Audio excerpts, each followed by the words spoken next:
All right, guys, welcome to the EDC Loadout and Training Series, where we teach you everything that you need to know about truly enjoying the best coffee and teas from around the world, anytime, anywhere.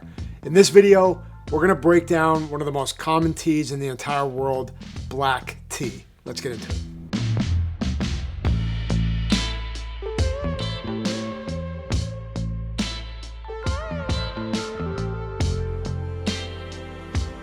All right, guys, how to brew black tea. The first thing we need to do is set our water temp. Now, this is the most common tea in the world, and frankly, I've seen a lot of teas, especially the stuff on the store shelves. They often demand a higher temp because they're relying on the fact that you don't care, you're not paying attention, but we are brewing a very high quality organic Japanese first flush black tea. This is stuff that I've hand selected for you guys to be the best in the world, and we are going to set our temp for this at 195. It's a lot lower than what typical black tea demands, but it has a purpose because the tea is a little bit more delicate than your average shelved black tea. The next step is getting the ratio of water and tea down to a science, right? And the rule of thumb for anybody that doesn't know tea too well is you're either going to put a heaping teaspoon of tea or 5 grams of tea to about 6 to 8 ounces of water at 195 to 205. That is a general black tea rule of thumb, and everybody's a little bit different, so you're gonna learn as you start drinking more tea. Do you like it a little bit more intense? Maybe it's a teaspoon and a half of tea. Maybe it's 10 grams of tea. You know, there are certain methods out there where if you increase the time, which is really an American way of brewing, I have a really small amount of tea with a longer period of time. I like to put more tea and less time. And you're gonna see that in the packaging that we send out, there's kind of a combination of both. There's a little bit more tea than normal, and the time is somewhere in between, which I think it offers a really, really good balance and not let it sit in the water too long and ultimately give you the best cup possible with the Japanese first flush black tea that we have or any other tea on the market. All right, I got my water at 195 and I'm gonna start putting everything together because remember, the volume of tea and the volume of water are really important for the consistency. So we are using the Japanese organic first flush black tea. And again, a rule of thumb for any black tea out there is 5 grams per 6 to 8 ounces of water. My temp's at 195 and I wanna use the scale when I have the option to be able to measure out the tea for the consistency. So I'm gonna measure 5 grams and I typically start off, pretty slow. That's about 2 grams. We're at about 3. And then I'm about right at 5. Okay, so that's 5 grams right there. And again, using a scale creates consistency. I'm always gonna recommend it, but again, at the same time, I spend most of my time at church, in the field, hunting, camping, and that's where I'm going to do a lot of my measuring. So I get used to this right now, and I'm looking at it, I'm saying, okay, that's about a heaping tablespoon right there. That would get me about 5 grams. I'm happy with that. Now I have to measure my water. This is also an important part of it where, on our EDC Brew Kit, we have lines inside of the EDC Brew Kit, and I want to know what those lines signify. Is it 8 ounces, 10 ounces, 12 ounces? Where is that? Get intimate with that because, again, time and temp are going to be the most important thing that you do in order to get the best cup of tea or coffee that you can. So again, 195, we're starting out a little bit lower because of the nature of the quality of this Japanese organic black tea. Okay, I'm going to start off, again, it's 6 to 8 ounces is the rule of thumb.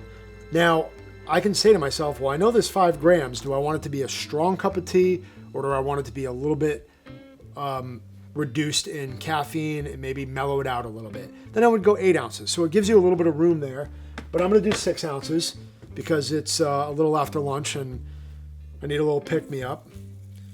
And then I'm going to dump my water into the tea. And at this point, what's really important is that you start your time. When you're measuring the amount of tea that you have with the water, it doesn't matter the amount of water or servings that you have. The time stays the same. So if I doubled my serving and I did 10 grams with 16 ounces of water, the time would stay the same.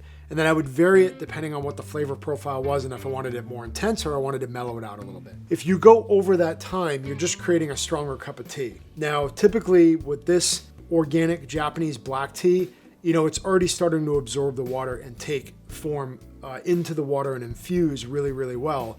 And I may, depending on what the tea is doing, just move it around a little bit and create a little bit of agitation to the water, especially if it hasn't settled yet. This one's not having a problem where realistically I could just leave this for the whole 3 minutes and it'll be fine when I pour. But I think agitating it is important, whether it's coffee or tea. And then I'm just gonna prepare it and just get it ready so that when that timer goes off, I can just pour it all at once. Now, with a single serving, it's easy to say, hey, I'm gonna grab a cup and I'm gonna get ready for the pour here.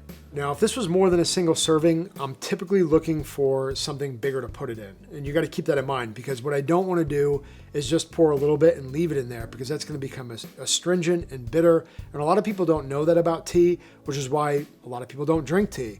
They haven't built that relationship and that consistency with knowing how to do this in the proper way.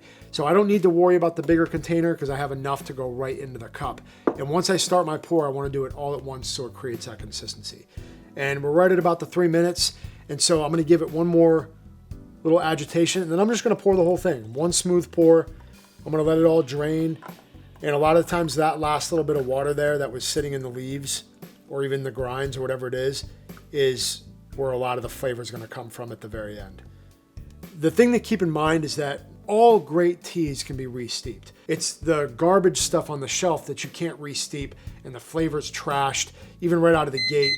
But for us, all of our teas can be re-steeped. And again, what does that mean for you guys? It's not just one tea bag and then you're throwing it away. It's that I can use those same leaves again and again and again.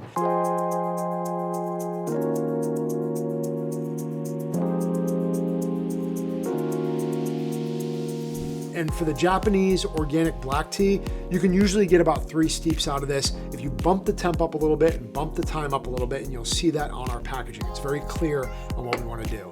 Now, of course, give thanks to God every time I put anything in my body so I can honor him and glorify him in everything that I do.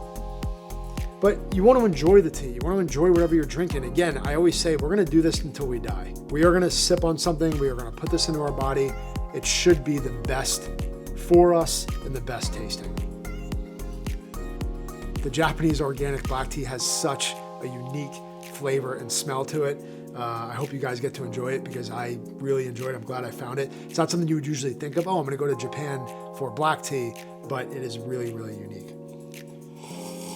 It just has such a smooth flavor profile, and you'll just notice it right away. This isn't your iced tea that you get at the store. This isn't your Lipton black tea that they're using wood chips, but this is very, very high quality tea that I know you guys will enjoy. But that's it. You have your temp and time dialed in. And then based off of your flavor and what you like, you can adjust that from here. Maybe you go up in the tea, maybe you go up in the water. I think that this is really good where it's at for the Japanese organic black tea. And we'll see you guys in the next video.